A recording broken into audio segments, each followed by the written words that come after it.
South India shopping mall ప్రముఖ సినీ తార కుమారి శ్రీలీల గారిచే December 12న గొప్ప ప్రారంభం. ఎలక్షన్లు అయిపోయాయి. దాదాపుగా 6 నెలలు దాటింది. 6 నెలలు దాటిన పరిస్థితుల మధ్య మళ్ళీ పార్టీని మనం సమాయత్తం చేసే దిశగా అడుగులు వేస్తూ ఈరోజు అందరం కూడా ఇక్కడ కలుస్తూ ఉన్నాం. ప్రజలందరూ కూడా ఈరోజు నిలదీసే పరిస్థితిలోకి ప్రజలంతా వస్తూ ఉన్నారు. ఏమైనా 15,000 అని చెప్పి చిన్నపిల్లలు అడుగుతూ ఉన్నారు. ఏమైనా 18,000 అని చెప్పి వాళ్ళ అమ్మలు అడుగుతూ ఉన్నారు. ఏమైనా 48,000 అని చెప్పి ఆ అమ్మమ్మలు అడుగుతూ ఉన్నారు. ఏమైంది ఆ 36,000 అని చెప్పి చిన్నపిల్లలు ఉద్యోగం కోసం ఎదుగుతూ ఉన్న పిల్లలు అడుగుతూ ఉన్నారు. ఏమైంది మా 20,000 అని చెప్పి రైతన్నలు అడుగుతూ ఉన్నారు.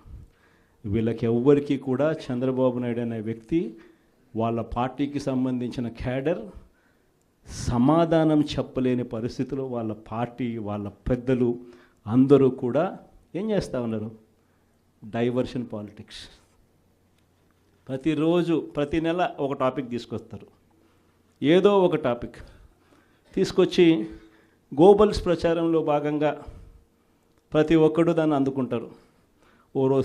ఓసారి తిరుపతి లడ్డు అంటారు, ఇంకొకసారి జూన్లో ఋషికొండ భవనాలు అన్నారు, జూలైలో శ్వేతపత్రాలు మదనపల్లి ఫైల్స్ అన్నారు, ఆగస్టులో ముంబై నటి నా పేరు కాదాంబరి అన్నాడు, సెప్టెంబర్లో ప్రకాశం బ్యారేజీని బోట్లతో ఢీకొట్టి గేట్లను పడగొట్టాలని చెప్పి మనం ప్లాన్ చేసినామని అంటాడు.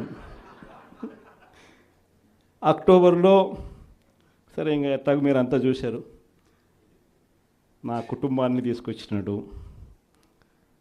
నవంబర్కి వచ్చేసరికి బడ్జెట్పై దృష్టి మళ్లించడానికి 14 లక్షల కోట్ల అప్పులు అని చెప్పి, డిసెంబర్లోకి వచ్చేసరికి ఇప్పుడు కొత్తగా మీరు అంతా మనం చూస్తూ ఉన్నాం రేషన్ బియ్యం అంటానండి. ఇప్పుడు కొత్తగా కనిపిస్తూ ఉందా రేషన్ బియ్యం అని చెప్పి. ఇప్పుడు నాకు నిజంగా ఆశ్చర్యం అనిపిస్తుంది ఆ రేషన్ బియ్యం కథలీలు చెప్తా ఉన్నప్పుడు. ప్రభుత్వంలో ఎవరున్నారు అని, ప్రభుత్వంలో మనం ఉన్నామా, ప్రభుత్వంలో వాళ్ళు ఉన్నారా అని నాకు అర్థం కాల. 7 నెలలు అయిపోయింది, దాదాపుగా 6.5 నెల అయిపోయింది వాళ్ళ ప్రభుత్వం వచ్చి. 6.5 నెల 7 నెలలు అవుతూ ఉంది వాళ్ళ ప్రభుత్వం వచ్చింది. ఎమ్మెల్యేలు వాళ్ళు, మంత్రులు వాళ్ళు, కలెక్టర్లు వాళ్ళు, జాయింట్ కలెక్టర్లు వాళ్ళు, పోలీసులు వాళ్ళు, ఎంఆర్ఓలు వాళ్ళ అధికారులే, చెక్ పోస్టులు వాళ్ళవి, అన్నీ వాళ్ళవే. ఇవన్నీ దాటుకొని మళ్ళీ పోర్టుకు వచ్చింతే పోర్టులో కస్టమ్స్ అధికారులు, పోర్టులో సిఐఎస్ఎఫ్ పోలీసులు, ఇవన్నీ కూడా వీళ్ళు పొత్తులో ఉన్న కేంద్ర ప్రభుత్వం మనుషులు. మరి ఇవన్నీ దాటుకొని ఏదైనా మెటీరియల్ బోటులోకి పోగలుగుతుందా? ఆశ్చర్యం ఏమిటంటే ఈయన పోయిన బోటు పక్క బోటే ఫైనాన్స్ మినిస్టర్, ప్రస్తుత ఫైనాన్స్ మినిస్టర్ పయ్యావుల కేసు వాళ్ళ సొంత వియ్యంకుడిది, శ్రీనివాసరావు గారిని సొంత వియ్యంకుడిది, పట్టాభి రైస్ ఎక్స్పోర్ట్స్. ఆయన ఎక్స్పోర్ట్ చేస్తున్నాడు పక్కన, అదే పోర్ట్లోనే పక్కన. అడిగిపోడు దీంట్లోకి వచ్చి మాట్లాడతాడు. నాకు ఆశ్చర్యం అనిపించింది, అసలు ఏందిరా నాయన ఇది, ఎవరు ప్రభుత్వంలో ఉన్నాము, ఎవడు చేస్తూ ఉన్నాడు అని చెప్పి. వైఎస్ఆర్సీపీలో మన కార్యకర్తలు మనోళ్ళందరూ వ్యవస్థీకృత నేరాలంట. అసలు వ్యవస్థీకృత నేరాలు చేస్తూ ఉండేది ఎవరు? చేస్తూ ఉండేది వాళ్ళు, చేసింది వాళ్ళు, మన మీద ఏళ్ళెత్తి చూపిస్తూ ఉండరు.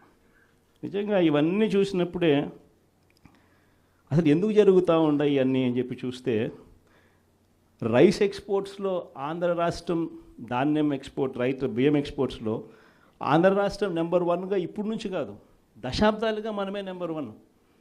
తెలంగాణ నుంచి బియ్యం మన దగ్గరికే వస్తుంది, ఆంధ్ర నుంచి రైతులు పండించిన బియ్యాన్ని ఇక్కడ నుంచి ఎక్స్పోర్ట్ చేస్తారు. అదే తప్పేం కాదు, ఎప్పటి నుంచో దశాబ్దాలుగా జరుగుతూ ఉంది. ఆంధ్రాలో రైస్ ఎక్స్పోర్ట్స్ నెంబర్ 1. అందులో ఈ పయ్యావుల కేశవ్ వాళ్ళ వియంకుడు, ఈ పట్టాభి రైట్ ఎక్స్పోర్ట్, ఈయన ఆంధ్రాలో నెంబర్ 1. ఇది నిజంగా ఇది కొత్త ఏం కాదు. ఎందుకనంటే ఇది ఎప్పటి నుంచో జరుగుతూ ఉండేది. బియ్యం అనే రైతులు పండిస్తూ ఉన్నారు, రైతులకు గిట్టుబాటు ధర రావాలి, రైతులకు మంచి రేటు రావాలి అని అంటే ఎక్స్ట్రా పండించిందంతా రైతులు ఎక్స్పోర్ట్ చేసుకుంటూ ఉండే సాంప్రదాయం ఎప్పటి నుంచో జరుగుతూ ఉంది, జరుగుతూ ఉంది. అయితే దీన్ని ఎలా ట్విస్ట్ చేస్తూ ఉన్నారు అనేది ఇప్పుడు ఆశ్చర్యం. మన ప్రభుత్వంలో డీలర్ల వ్యవస్థను మనం పక్కన పెట్టి ఇంటి వద్దకే బియ్యం సప్లై కింద మనం MDUs తీసుకొచ్చి, మొబైల్ డిస్పెన్సింగ్ యూనిట్లను తీసుకొచ్చి ఇంటి వద్దకే బియ్యం సప్లై తీసుకుపోయినాం. మొట్టమొదటిసారిగా మనం బియ్యం క్వాలిటీని పెంచినాం. మధ్యస్థు సన్నకార బియ్యం ప్రమోట్ చేసినాం, ఇవ్వడం, స్వర్ణ బియ్యం మీద తీసుకొచ్చి సాటెక్స్ చేసి 800 కోట్ల సంవత్సరానికి అదనపుగా ఖర్చు పెట్టి బియ్యంలో నూకల శాతం తగ్గించి సాటెక్స్ చేసి ప్రజలకు మంచి బియ్యం, తినగలిగిన బియ్యం ఇస్తే వాళ్ళు ఎదురు అమ్ముకునే పరిస్థితి ఉండదు అని చెప్పి దానికి ఫుల్ స్టాప్ పెట్టే కార్యక్రమం చేసింది ఎప్పుడైనా జరిగిందని అంటే అది ఒక్క వైఎస్ఆర్సీపీ ప్రభుత్వ హయాంలోనే జరిగింది. సుమన్ టీవీలో మీ పర్సనల్ అండ్ బిజినెస్ ప్రమోషన్స్ కోసం కింది నెంబర్కి కాంటాక్ట్ చేయండి.